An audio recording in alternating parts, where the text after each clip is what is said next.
এই যে এতক্ষণে মহারানীর আসার সময় হলো, এই মাছটার জন্য দেরি হয়ে গেল। কি মাছ আনলি? কেন ছিলাম? আবার ছিলাম? ছোটদাকে ভালোবাসি গো। অত ছোট ছোট করে মরো না, আমি পছন্দ করি না সব। ওর কাছে ঢালো।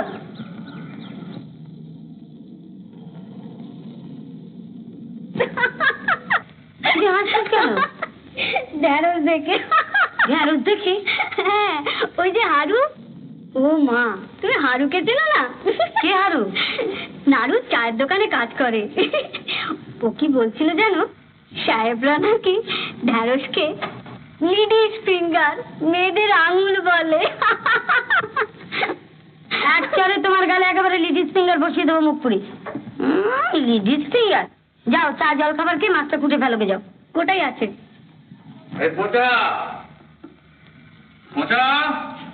কোথায় গেলি? ওই টমাস ডাক থেকে তো চাকরির চিঠি এসে গেছে, আজকেই তোর ফাইনাল ইন্টারভিউ। তোমার চেষ্টাতেই হলো দাদা। দেখি সব বড় সাহেবকে দেখে যেন ঘাবড়ে যাসনি। না না, ঘাবড়াবে কেন? কি কথা করবো, ঘাবড়াবে? না না, ঠিক পারবে। আশীর্বাদ করো বৌদি, যেন পারি। যাত্রার নায়কের মতো গলা কাঁপিয়ে বল,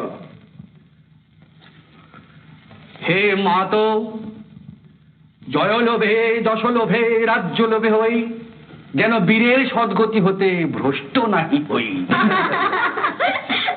ও মা, ছোটদার মাথায় এটা কি গো? পালো?